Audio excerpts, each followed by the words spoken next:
Good evening, gentlemen. I'm sure our day was quite lovely and awesome. All right, you're welcome to tonight's online session.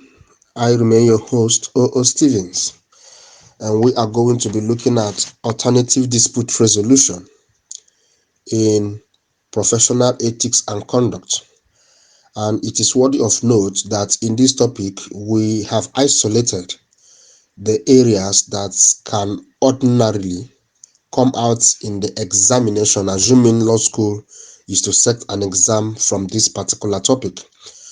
And remember that in order of my voice notes, I normally capitalize on exam reference areas and also doing an exhaustive discourse on some principles of law and exceptions that are worthy of being known.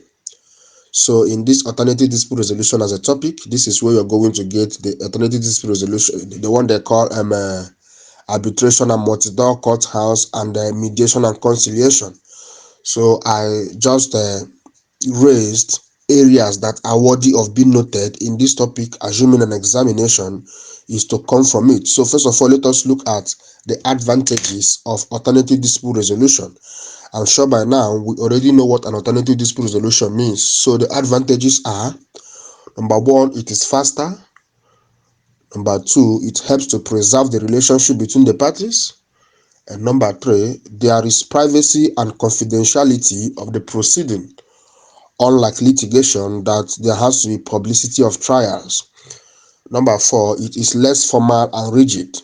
So it does not actually follow the form of litigation that everything is just going to be strong, and rigid.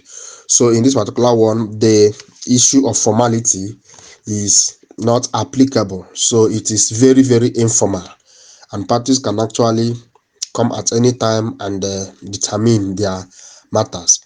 Also, the parties can determine who would be the arbitrator, and it also ensures expertise. Now, everything that has an advantage always has a disadvantage. So what is the disadvantage of an ADR? It hinders the development of case law. There is a lack of binding force in some instances. It could be more expensive in the long run, and it is not regulated by any legal framework. Now, ADR, is it in all matters that it is applicable? No. So there are limitations to ADR. And what are the limitations of ADR? Number one, it does not apply in criminal cases. Number two, it does not apply in election matters. Number three, it does not apply in matrimonial causes with respect to dissolution of marriage. When dissolution of marriage is involved, ADR does not apply. And number four, matters on interpretation of law. You cannot use ADR to resolve it. So these matters that have thus been outlined are those that must be taken to the court in an event that it has arisen. So you cannot resolve such matters by way of an alternative dispute resolution. Now we have stages in ADR. We have the preparation stage, we have the opening stage, we have the agenda setting stage, we have the bargaining stage, and we have the conclusion stage.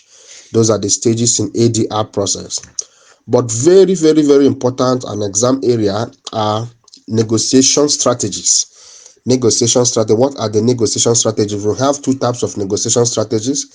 We have the cooperative strategy. The cooperative strategy, you can also call it win-win strategy. And we have the competitive strategy. In competitive strategy, you can call it win-lose strategy. Now we also have negotiation styles. What are the negotiation styles? We have the hard style. In the hard style, it is all about maintaining a position and being rigid. And we have the firm style. In the firm style, it's all about ensuring that the problem is solved. So meaning you can even compromise. And we have the soft style. The soft style is wanting to negotiate at all costs. So those are the three styles of negotiation: hard style, firm style, and soft style.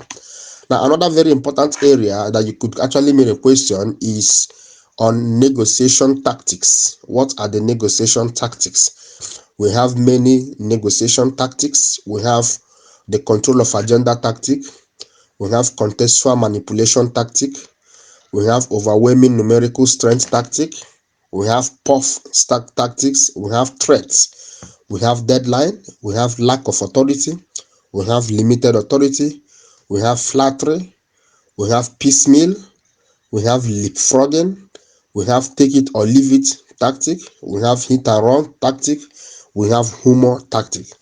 So those are the tactics of negotiation.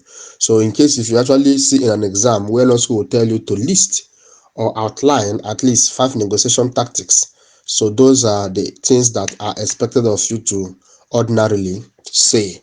And on that, we are going to be drawing the curtain on this particular topic, alternative dispute resolution, as we have captured the important areas. However, associative reading is still not de-emphasized, so you can still do your associative reading, but these areas do come out in the examination.